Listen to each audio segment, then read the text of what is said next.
इन सब से परे। सदगुरु कबीर को जब हम सुनते हैं, मनन करते हैं, तो आप लोगों को देखिए, हम तो बोल रहे हैं, अब ये तो नहीं वही बात कि हनुमान जी तो नहीं कि सीना फाड़ के दिखा दे कि मेरे अंदर बैठा है राम, है ना। सच में मैं तुम्हें बताता हूं कि मैं अपने साहब को जब देखता हूं, उनकी वाणी जब देखता हूं, ऐसी सुंदर सर्वज्ञ वाणी मिलती है, ऐसी वाणी कहीं और आपको प्राप्त होगी, ये मेरा अपना अनुभव है, नहीं प्राप्त होगी। क्योंकि साहब कबीर का जो ज्ञान है, जो वाणी, उनका ध्यान है, जो उनको बताने का मतलब है, जो ईश्वर की सत्ता को बताना चाहते हैं, उन्होंने सर्वज्ञ लाली मेरे लाल की जित देखो तित लाल, ये कहीं और नहीं मिलेगा। और लोग तो इस्लाम धर्म कहता है केवल खुदा मिलेगा, तो इस्लाम धर्म स्वीकार करोगे तो खुदा मिलेगा। क्यों भाई, मिलेगा ना। उनका एक ही सिद्धांत है, इस्लाम धर्म स्वीकार करो तुम्हें खुदा मिलेगा, खुतना करा लो, हो गए मसल। अन्य हमारे जो मत पंचल हैं वो सीधे कहते हैं मेरे यहां आ जाओ, मैं तुम्हें भगवान दिखा दूंगा।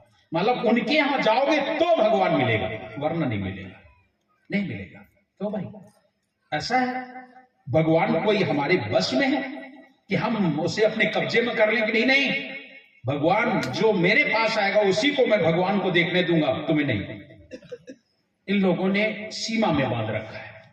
साहब हमारे कहते हैं वो परमात्मा ऐसी कोई जगह नहीं जहां वो ना, लेकिन लोगों ने उसे ऐसा सीमित कर दिया, ऐसा सीमित कर दिया, बोले यही भगवान है, यही भगवान है और कुछ भगवान नहीं है। आज विवाद चल रहा है ना, विवाद चल रहा है, कहने की जरूरत नहीं, मतलब भगवान बस वही रहता है। साहब कबीर कहते हैं, साहब कबीर की वाणी को ध्यान देंगे। साहब कबीर आए क्यों इस संसार में?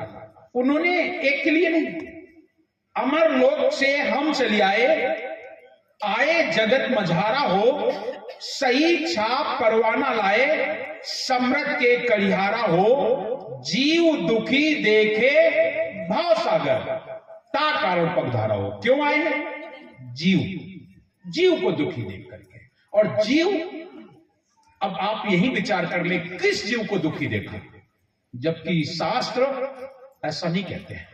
शास्त्रों में जो उल्लेख है वो कुछ लोगों के लिए, जिन्हें आप कुछ भी कहते हो, जो भी महापुरुष आपको पसंद आ रहे हैं, उन महापुरुषों को आप सुनेंगे तो उनकी वाणी में आपको मिलेगा कि कुछ लोग, जैसे भगवान राम की हम बात करते हैं, त्रेता युग में भगवान राम का आगमन हुआ, और जब आए तो उनके आगमन की कुछ चौपाइयां मैं आपको सुनाता हूं, रामचरितमानस की कुछ चौपाई सुनाता हूं। देखिए भगवान राम के आने का कारण क्या है। भगवान राम के आने की कुछ चौपाइयां मुझे आती है, रामचरितमानस से ज्यादा मुझे नहीं आती।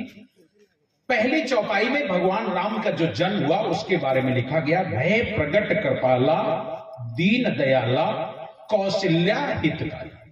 पहली चौपाई है कौशल्या के कारण उनका कौशल्या की गोद में आना हो। दूसरी चौपाई में मैं जब सुनता हूं तब वो कहते हैं, विप्रधेनु सुर संत हित धर्यो मनुज अवतार।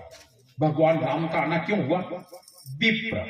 विप्र का मतलब ब्राह्मण से लगाया गया है, कोई और से नहीं, विप्र।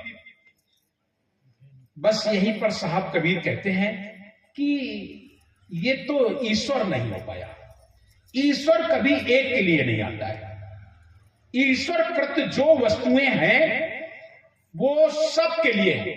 ये सूर निकला है, सूर ऐसा नहीं कहेगा कि खाली हम विप्र के लिए निकले हैं बस, और के लिए नहीं। सूर निकला है तो चाहे ब्राह्मण हो, चाहे क्षत्रिय, वैश्य हो, चाहे शूद्र, मुगल हो, पठान, सैयद हो, से इससे कोई लेना देना नहीं। वो निकला है जिसकी इच्छा हो धूप में बैठ करके आराम से धूप का लाभ ले सकता है, ले सकता है।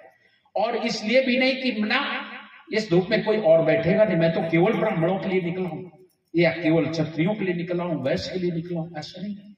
ईश्वर द्वारा जो संसार में ईश्वर कृत वस्तुएं हैं उनको आप देखिए, सूर्य कभी भी दो भांति नहीं करता।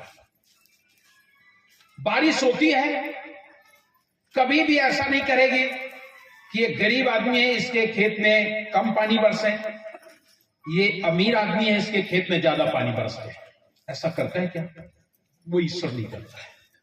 ईश्वर सबको समान देता है। हम लोग कम ज्यादा कर सकते हैं। आपके पास ट्यूबवेल है, हम देंगे, किसी को नहीं देंगे पानी, हमारी मर्जी। लेकिन ईश्वर के द्वारा जो बारिश होगी वो सबको समान। वायु चलती है, सबके लिए समान। उसको ऐसा नहीं कि वायु चल रही है तो उसका आनंद केवल हम लेंगे, तुम नहीं लोगे। ईश्वर द्वारा बनाई हुई अग्नि, पृथ्वी, वायु, जल, ये वनस्पति, जितनी भी वनस्पति, सब कुछ ईश्वर के द्वारा बनाई हुई हर वस्तु का उपयोग हम समान कर सकते हैं, समान। तो फिर ईश्वर का क्यों नहीं? उस ईश्वर का हम उपयोग क्यों नहीं? हम ईश्वर को क्यों नहीं याद कर सकते हैं? या ईश्वर क्यों नहीं मेरी रक्षा करेगा?